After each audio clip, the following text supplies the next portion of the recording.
So, this morning, some last stories about the Buddha. Итак, сегодня последние истории из жизни Будды. So, over this retreat, we've been introducing you to the Buddha, to the person. В течение этого ретрита мы знакомились с историями из жизни Будды, которые нам показали, собственно, Будду как живого человека. And it's very important to Buddhism that the Buddha was a human being like us. Это очень важно в учении буддизма, понимать, что Будда был таким же живым человеком, как и мы с вами. In the puja, we recite, the Buddha was born as we are born. В пудже у нас есть такие слова: Будда был рожден так же, как и мы были рождены. What the Buddha attained, we too can attain. То, чего достиг Будда, и мы можем достигнуть. So, Buddhahood is a potential in all of us. То есть достижение состояния Будды – это потенциал каждого человека.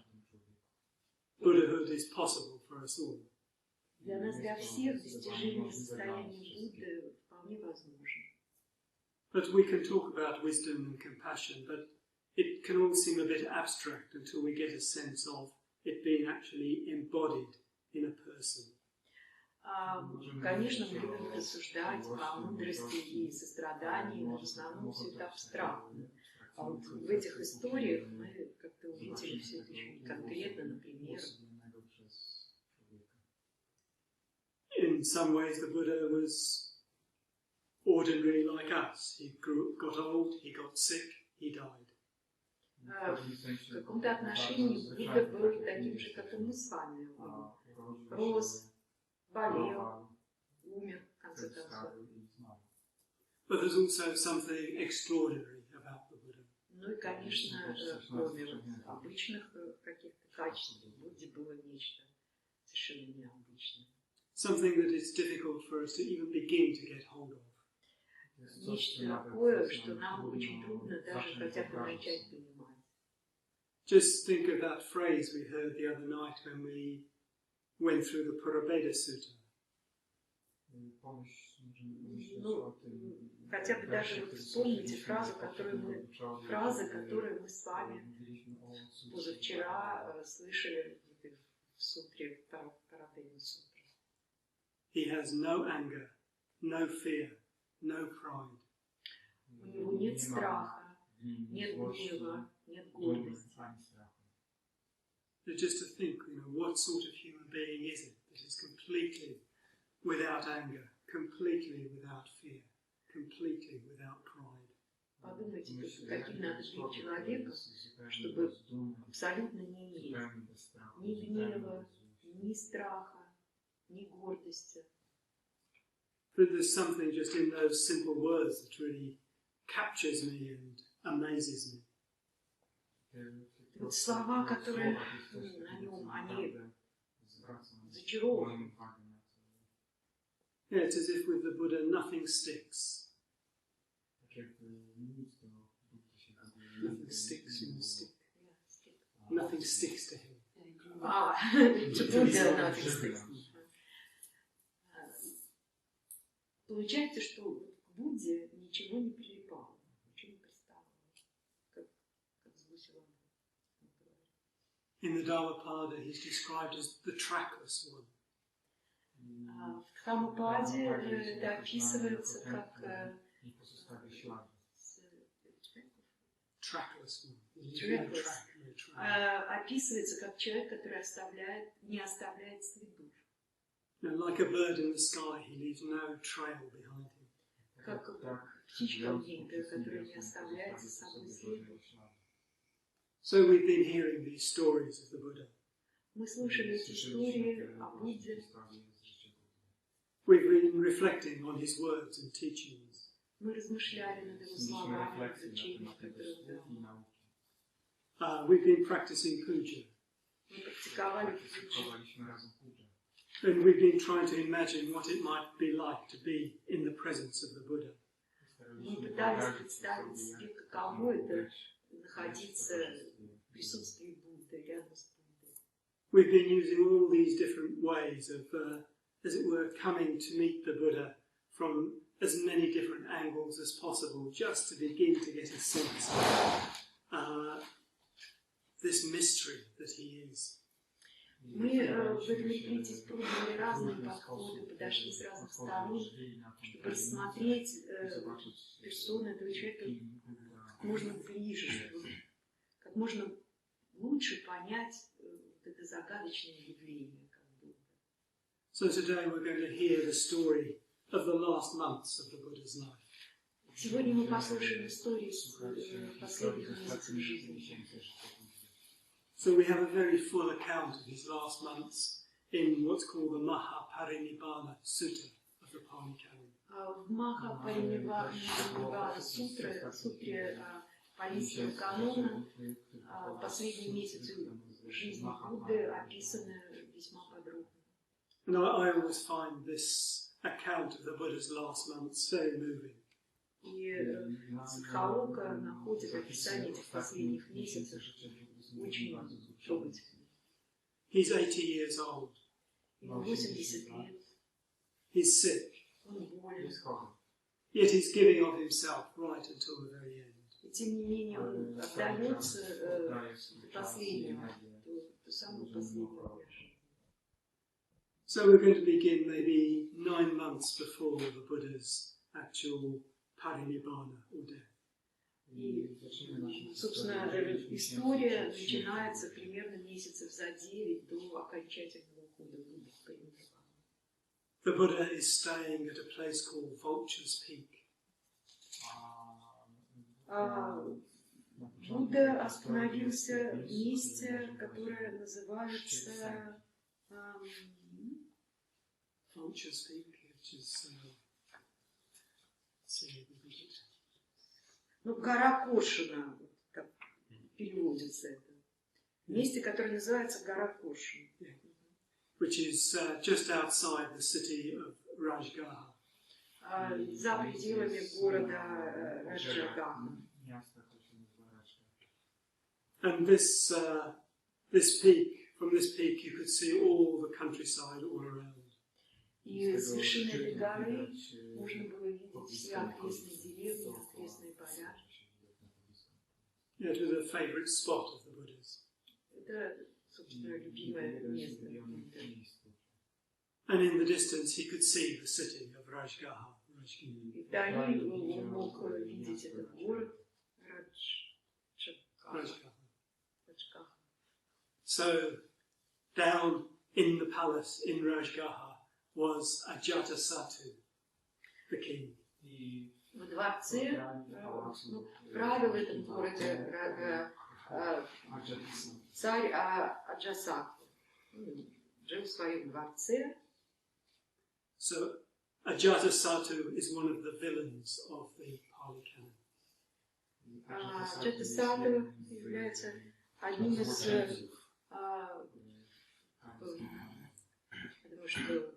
основателей, что ли, палийского канона. So his father, Bimbisara, was a disciple and friend of the Buddha. Его отец был другом и последователем Будды. Ajatasattu was impatient to become king, and at one point he was plotting against his father to take the throne. Царь Аджасату был очень нетерпеливым, ему очень хотелось занять место своего отца, и он устроил заговор против своего отца. Bimbisara found out, and he said, "Oh, fine, you have the throne. I'll retire." Отец узнал об этом, будучи последователем Будды, сказал ему: "Сыну, очень хорошо, ты хочешь мой трон, на тебе, пожалуйста, бери." But Ajatasattu didn't trust his father's good intentions. Но Аджасату не поверил в благие намерения своего отца. So he had him imprisoned and starved him to death. Все равно заключил его в темницу и уморил голодом до смерти. So Ajatasattu had visited the Buddha. He thought himself a disciple of the Buddha, but he was very set in his evil ways, we could say. Аджатасаттва, несмотря на то, что он все-таки довел отца до смерти, он не был доволен собой, он очень беспокоился, очень нервничал и посетил Будду. So Ajatasattu is speaking to his minister Vasakara. Нет, он не посетил, он думал, что надо посетить кого-то, кто бы ему помог восстановить нормальное состояние души, потому что он очень переживал по тому поводу, что все-таки такое зло он совершил. И на эту тему он разговаривал со своим министром Vasakara. So he said to Vasakara, go to the Buddha and tell him that I plan to invade the Vajjayans. This is a neighbouring kingdom, a neighbouring republic. I am to invade them, and I intend to destroy and conquer them. Ну, царь Аджасаттва разговаривал со своим министром Васакарой и его дачей. Он ему сообщил, что хочет завоевать соседнее царство, соседний город, соседний народ, поработить его, разрушить там все. И он попросил Васакару, чтобы тот поехал в Будде и рассказал ему об этих планах. And he says to Vasakara, listen very carefully to what the Buddha has to say when you tell him this. И дал ему такой наказ. Ты слушай очень внимательно, что тебе на это Будда скажет. And report it back carefully to me.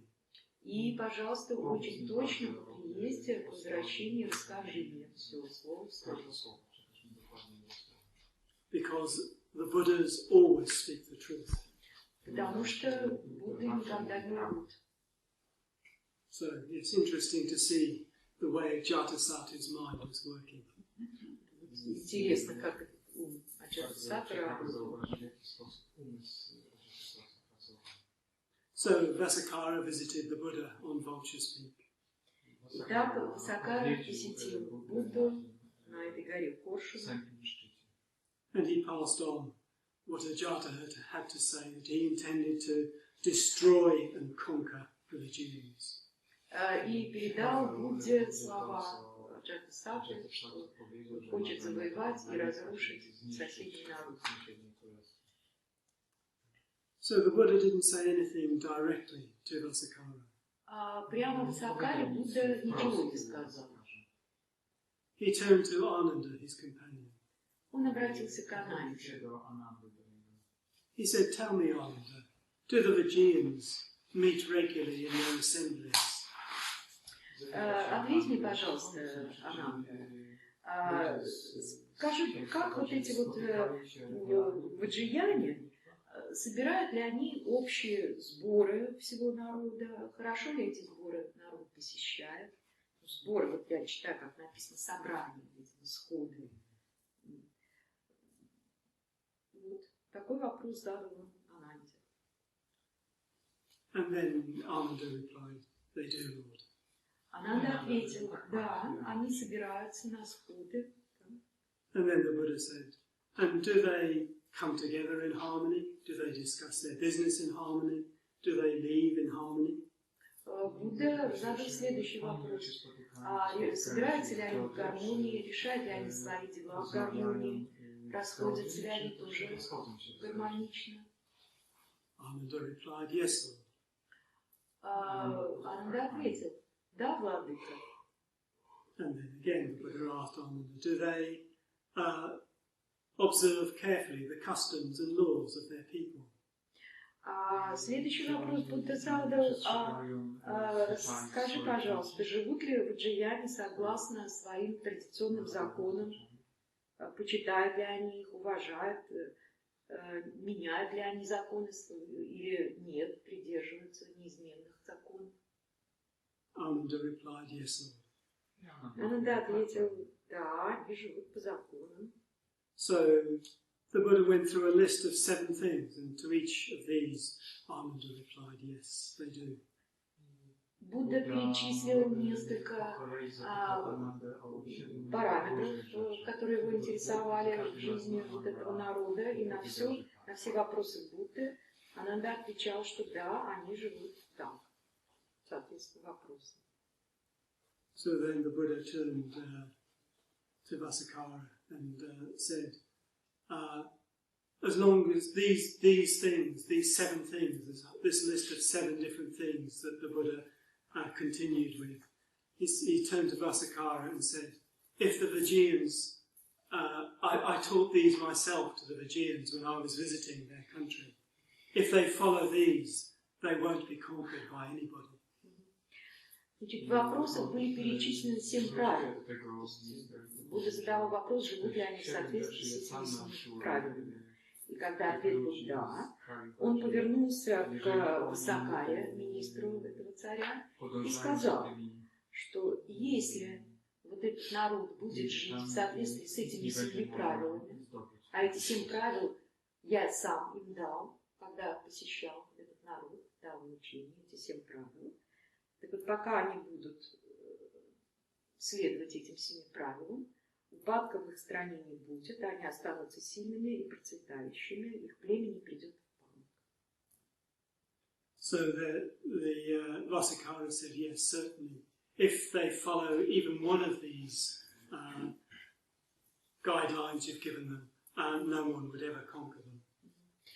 И Васаккара как бы был доволен тем, что услышал, но сам себе сказал так.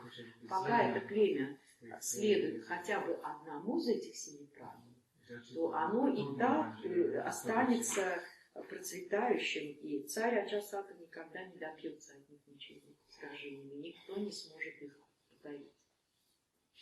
The only way Ajatasattu will ever conquer these people is if he buys some of them over and divides them against themselves. Единственный путь для царя Аджасату, если он все-таки захочет пойти войной на этот народ, это может быть найти кого-то, чтобы можно было подкупить, чтобы изнутри внесли раздоры, там, споры и так далее. То есть это кого купить. So Vasakkara left and went back to report to Ajatasattu. Ну, соответственно, Васаккара вернулся, доложил все, о чем узнал царю своему. So it's interesting to see how the Buddha was actually at times gave people very clear guidelines just how to live in a civilized and cultured way. Очень интересно, как Будда, в общем, очень четко, без всяких там неопределенностей, дал людям правила, по которым надо жить, чтобы поддерживать благосостояние, процветание, успех народа. Четкие правила. It's also sobering to hear that even though this conversation was certainly reported back to the Vajjayans, Ajatasattu did manage to divide them against each other and did manage to conquer them a few years later. Несмотря на то, что, конечно, такие четкие указания были переданы царю Аджасате, он все это принял, но в конце концов он все-таки действительно купил кое-кого, создал пятую колонну, да, внес раздоры между людьми, и через несколько лет все-таки смог завоевать этот народ. Только через подкуп и внутренний раздор. Это как бы комментарий. But this conversation set the Buddha thinking. Но этот разговор заставил Будду призадуматься. He knew he was old. Знал, что он уже стар. He knew he didn't have that much longer to live. Он знал, что ему осталось уже не так долго жить. And he had great concern to see that his community continued as a force for good in the world. И он был очень озабочен тем, чтобы община сохранилась и продолжала нести знания, нести учения в мир. Because it was the community of monks and nuns who carried the teachings. Это была община монахов и монахинь, община, которая несла учение. They remembered them and they taught them to others. Они это запомнили, они разговаривали друг с другом. Without the community, the Buddha's teachings would have died out. Они поняли, что без существования общины учение Будды просто постепенно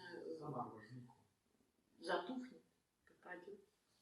So he asked Ananda to send out word and bring together all the monks in the area to a great gathering. В результате Будда послал Ананду передать слова всем монахам, монахиням и собрал всю общину вместе. And when they were all gathered together, he said, "Listen carefully, monks. I've got something important I need to say to you." Когда все собрались, Будда стал разговаривать с ними. Первое, что он сказал: послушайте, монахи, я хочу, чтобы вы очень внимательно меня выслушали. Я хочу вам сказать нечто очень важное.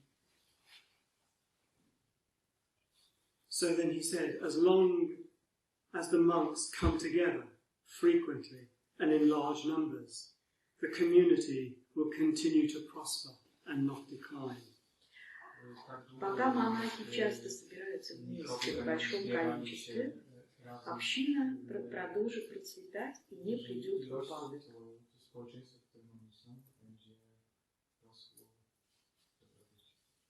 As long as they come together in harmony, do their business in harmony, and depart in harmony, the community will prosper and not decline.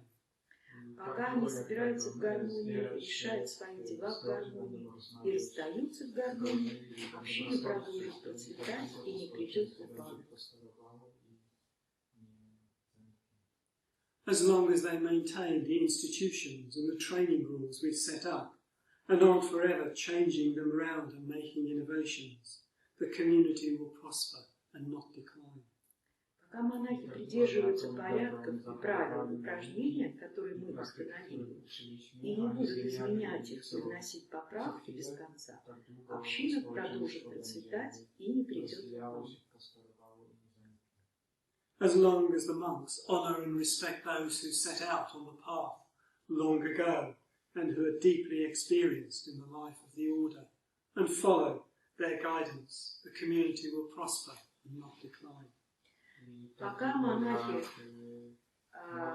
почитают и уважают тех, кто давно вступил на путь и обладают глубоким опытом жизни в ордене и следуют их наставлениям, община продолжит процветать и не придет в упадок. As long as monks do not fall under the power of craving, the community will prosper and not decline. Пока монахи не попадают под власть страстных желаний, община продолжит процветать и не придет в упадок. As long as there are monks who lead the simple forest life, the community will prosper and not decline. Пока есть монахи, которые живут простой жизнью в лесу, община продолжит процветать и не придет в упадок. As long as the monks maintain clear awareness. Пока монахи поддерживают чистую осознанность, so that others are attracted to join them. Новые благие друзья в святой жизни будут стремиться присоединиться к ним. And those who have already chosen this life are happy to continue in it. А те, кто уже избрал эту жизнь, будут способны жить счастливо вместе. So long the community will prosper and not decline. И община продолжит процветать и не придет в упадок. So now the Buddha was on a bit of a roll, and he kept coming up with more little lists of reasons for the community to prosper and not decline. Это вот были основные постулаты, придерживаясь которых община будет процветать, не придет в упадок. Будда это еще не все. Будда еще назвал некоторые условия, которые сохранят общину от упадка. And just one in the final list. So long as the brethren shall provide themselves in the habit, or shall be in the habit of kind deeds, kind words, kind thoughts, whether in secret or openly with others, the community will prosper and not decline.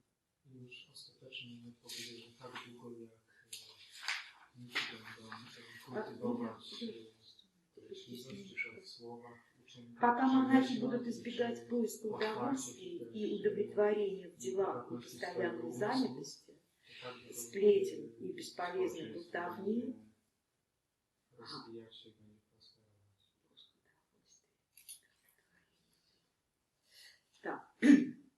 пока монахи будут избегать поиска удовольствий и удовлетворения в делах и постоянной занятости, сплетен и бесполезной болтовни, лености и сонливости, пустого общения, пока они не будут поддаваться чарам дурных желаний или дурных друзей, которые могут сбить их с толку, и пока монахи не станут отвлекаться на обретение часто мирских сил, здесь, наверное, имеется в виду чисто мирских сил, и останавливать духовный путь на середине, вот тогда общение продолжит процветать и не придет. So we see the Buddha in this story, both as a statesman, if you like, actually teaching the Vajrayans how to live well.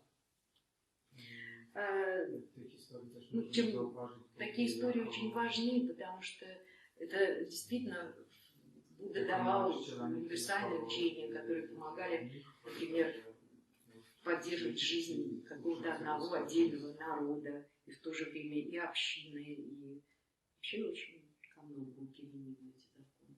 And we see him as well as a careful and thoughtful leader of his community, really setting out for them what they need to do in order to preserve the life of their sangha, of their community. Опять же, мы видим в Будде качество настоящего лидера, который заботится о своей общине или о своем народе, действительно и очень вдумчиво, и предлагает правила, которые направлены на благо этой общности, которую лидер ведет.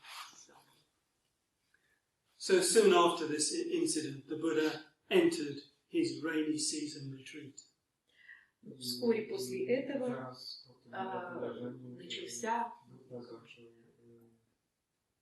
сезон дождей, а это было время, которое Будда обычно проводил в личном ретрите.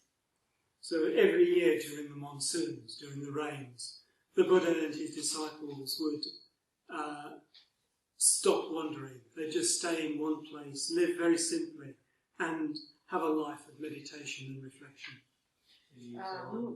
Как я уже сказала, обычно в сезон дождей Будда с учениками, там, с частью общины, где-нибудь останавливались в хорошем месте и проводили весь сезон дождей в ретрите, в медитациях, в размышлениях. So during this last retreat, the Buddha became very ill. Во время вот этого последнего в жизни Будды сезона дождей Будда был очень болен. His whole body was racked with pain, and he was had very bad dysentery. У него была очень тяжелая дизентерия, его тело раздирало боль.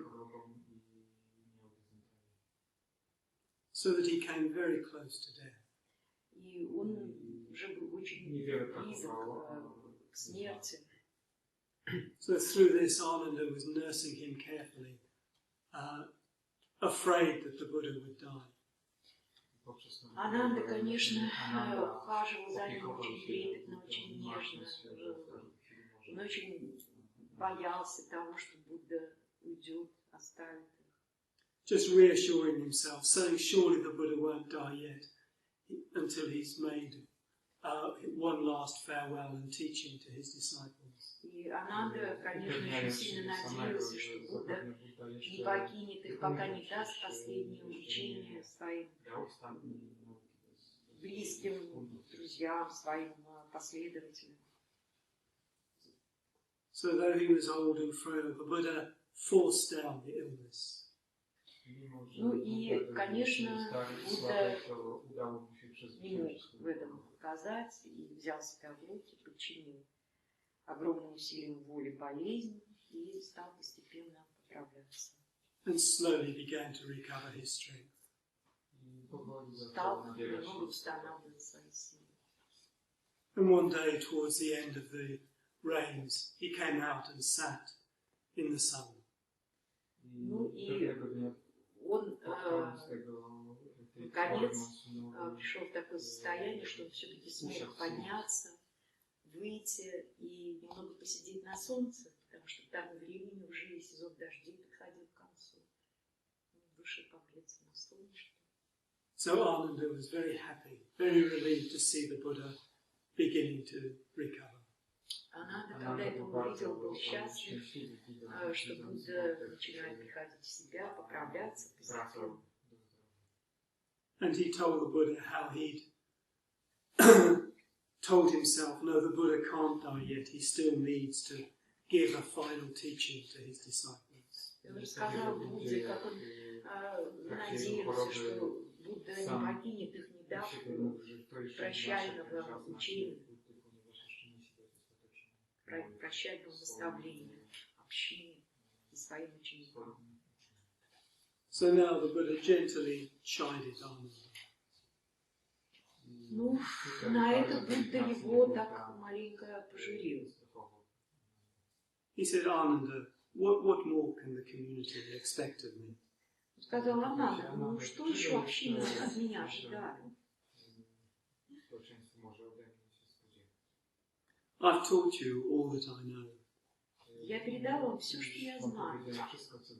There's no hidden secrets. Никаких секретов я не оставил, не передал. No closed fist. Все открыто, ничего не осталось скрытым, ничего не утаили. The time is coming soon when you must rely on yourselves. Время подходит, и вам давно пора уже рассчитывать на самих себя. You must be like islands unto yourselves. Каждый из вас должен быть островом для каждого из вас, для самого себя. Not relying on me anymore as your teacher. Не полагайтесь больше на меня, как на своего учителя. This body of mine, it's like an old farm cart. Это вот тело мое, оно подобно ветхой повозке. Just held together by string and wire. Скрепленные кусками веревки, проволочку. Beyond repair. Повозку, которую уже невозможно починить. Liable to fall apart at any moment. В любой момент может развалиться. Окончательно. You must take the Dharma as your refuge. Вы в качестве своего прибежища должны видеть дхарму. Trust in yourselves. Доверяйте себе. And devote yourself wholeheartedly to realizing the truth for yourself. И посвятите себя и всем сердцем отдайтесь обретению истины в себе. So the Buddha recovered a bit more, and now he and Ananda set out on a last journey. Когда Будда достаточно окреп, они с Анандой отправились в последнее путешествие. So this is again something quite remarkable. You know, he's old, he's sick, and yet once more he sets out to teach his disciples.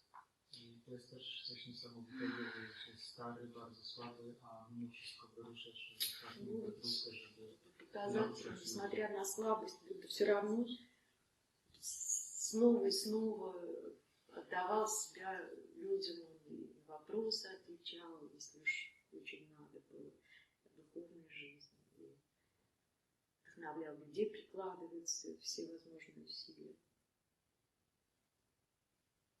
So wherever they travelled, walking the roads of India, the disciples in an area would all gather together.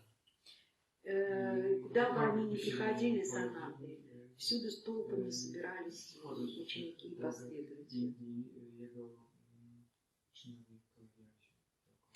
And the Buddha would encourage them, inspire them. Будда вдохновлял их, побуждал их дальше двигаться. Urge them to practice deeply and as fully as possible. Еще раз убеждал их выполнять практику настолько глубоко, насколько возможно. very often teaching the progressive threefold path of meditation, of ethics, meditation and wisdom. Побуждал их не забывать вот этот вот трехчастный путь, этика, медитация и что? Мудрость. Этика и мудрость, и медитация.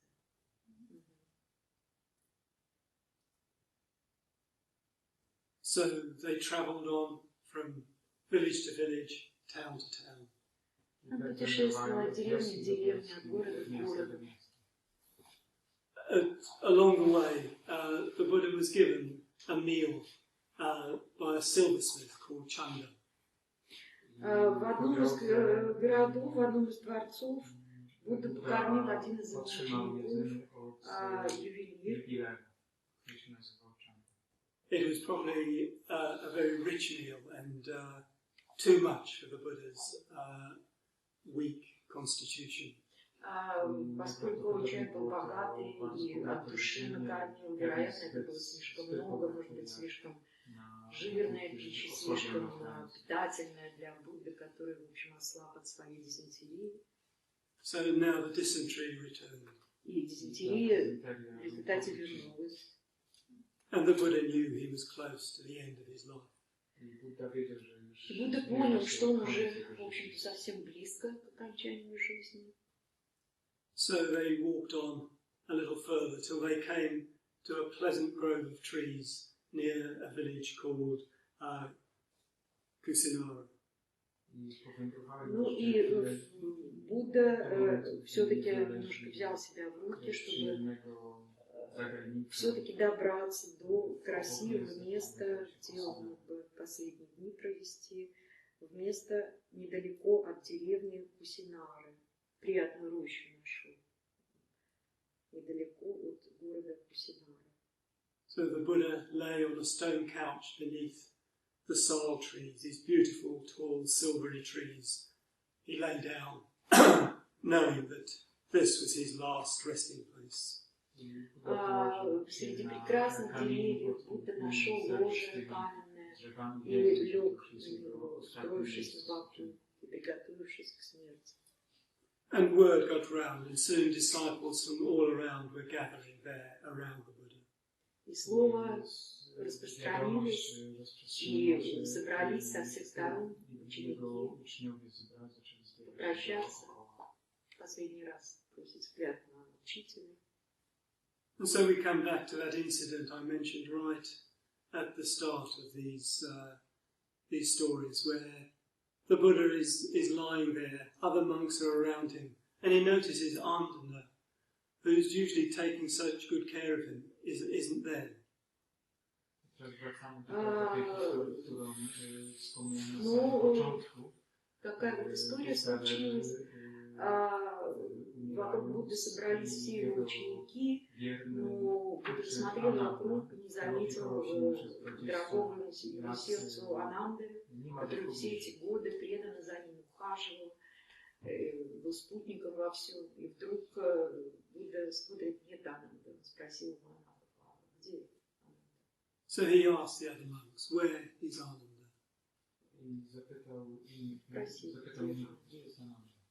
And they tell him he's over there, leaning on that doorway, weeping and saying, he who is so kind will soon be gone.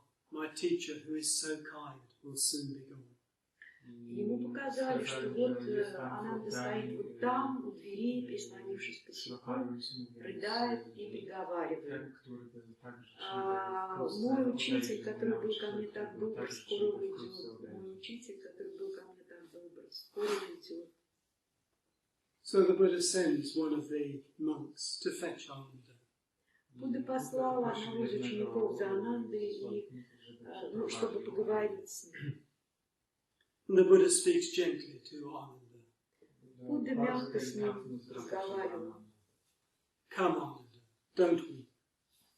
Сказал так, подойди, Ананда, не плачь. Surely you must understand by now that we must be separated from all that we love. Несомненно, к этому моменту ты должен был понять, что нам приходится разлучаться со всеми, кого мы любим. How could anything that comes into being not also have an end? Как может быть нечто, появившись на свет, не прийти к концу? For a long time you served me unstintingly with great love and kindness, O Buddha. Долгое время ты неустанно служил мне с огромной любовью и добротой. You've made great merit, Ananda. You've developed a great momentum in your spiritual life. Ты обрел великие заслуги, Ананда. Ты заслужил развитие на своем пути духовном. Just put in a bit more effort, and you will soon gain enlightenment. Просто приложи еще чуть-чуть усилий, и ты достигнешь просветления. So then the Buddha turned to the other monks and rejoiced in Ananda's merits, in all his good qualities, all that he'd given over so many years. Затем Будда обернулся и обратился к другим монахам, разделявшим многочисленные благие качества Ананды.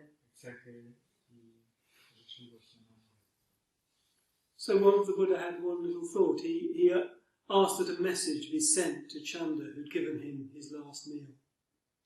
А потом Будде пришла в голову такая мысль, что нужно вот этому человеку, который его накормил, послать весть.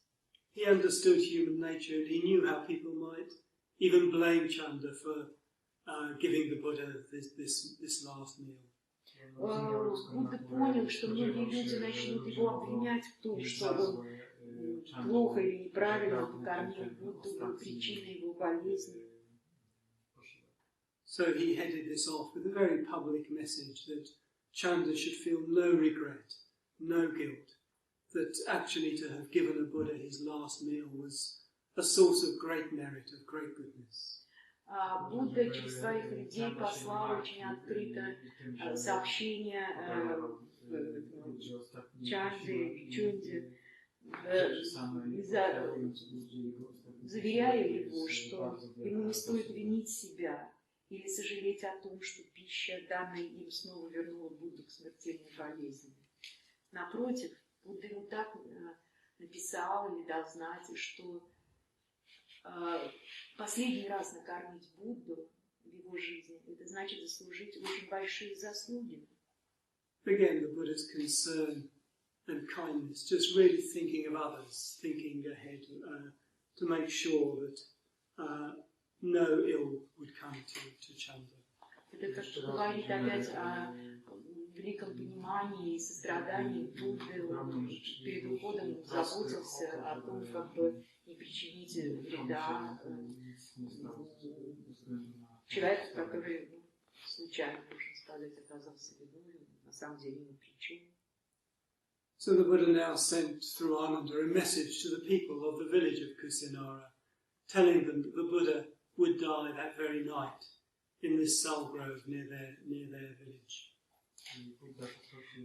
Будда послал письмо с Анандой в Кусинару, в котором он написал, что Будда остановился в этой роще красивой и скоро уйдет. Just offering them the opportunity to just come and be in the Buddha's presence one last time. И также было написано приглашение, кто хочет, приходите в последний раз, побудьте в присутствии Будды. Последняя возможность. So they came actually in great crowds. Собралось, конечно, очень много народу, великие толпы жаждущих хотя бы последний раз, или хотя бы, может быть, единственный раз в жизни побывать рядом с Буддой. And Ananda organized them into family groups. Их было настолько много, что Ананда организовал встречи как бы отдельно по семьям. So that they could each receive the blessing of the Buddha one last time. Приводил в Будде целыми семьями людей, и чтобы они получили благословение Будды в последний раз. So the night went on. Так прошла ночь. More and more monks and nuns were coming and gathering around. Все больше и больше монахов и монахинь собиралось вокруг него. The villagers had all returned home. А жители деревни уже все вернулись домой. And there also came a wandering holy man called Subhadha. И пришел один такой странствующий отшельник по имени Субхата. Subhadha had heard of the Buddha and he badly wanted to meet him. Он слышал о Будде и очень хотел его увидеть.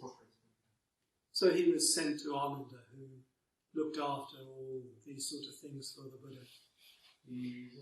Он подошел к Ананде и спросил его, не может он поговорить с Буддой. Ananda said, "No, sorry friend, you've come too late."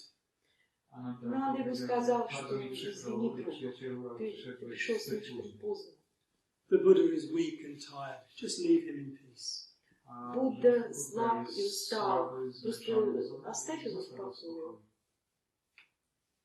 Subhadha so badly wanted to see the Buddha. Again, he begged Ananda, please, please. Но Субхата так хотел видеть Будду, что он продолжал снова и снова умолять Ананду. But Ananda was firm. Sorry, friend. Too late. Too late. Но Ананда был тверд в своем отказе, постоянно говорил, извини, друг, это уже слишком поздно. But the Buddha overheard their conversation. Но Будда услышал этот разговор. And he said, let him come, let him come. И сказал Ананде, пустить его, пустите Субхату. So Subhata came to the Buddha and paid his respects. Субхата подошел к Будде и выразил свое почтение. And he began asking about other contemporary teachers, if they were enlightened or not. Он начал задавать вопросы о том, какие из известных учителей того времени обладали подлинными знаниями, а какие нет. But the Buddha had no time for this. У Будды не было, однако, времени на подобные вопросы. He just communicated to Subhata directly the heart of his own teachings. Он прямо от сердца к сердцу передал ему суть своего учения. And Subhata's response was immediate and wholehearted. И Субхата как бы немедленно отозвался на это.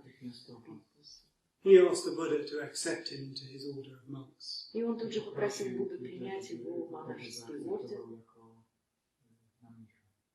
Usually, wanderers who had followed other teachers had to do a probationary period of 6 months before they were allowed to join the Buddha's community. Обычно, когда приходили такие странствующие отшельники и просились в орден, им давали что-то испытательного срока, несколько месяцев, 4 месяца. Yeah, so usually 4 months. Subhata said, "I'll wait 4 years if I have to." Но Субхата сказал, что он готов ждать хоть 4 года, лишь бы его только взяли. But recognizing his sincerity, the Buddha asked Ananda to ordain Subhata there and then. Но Будда распознал искренность Субхаты и сказал Ананде, чтобы его посвятили тут же. So the night drew further on.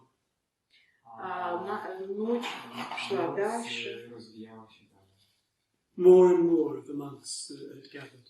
Все больше и больше монахов собралось в роще. And the Buddha addressed his disciples for a last time.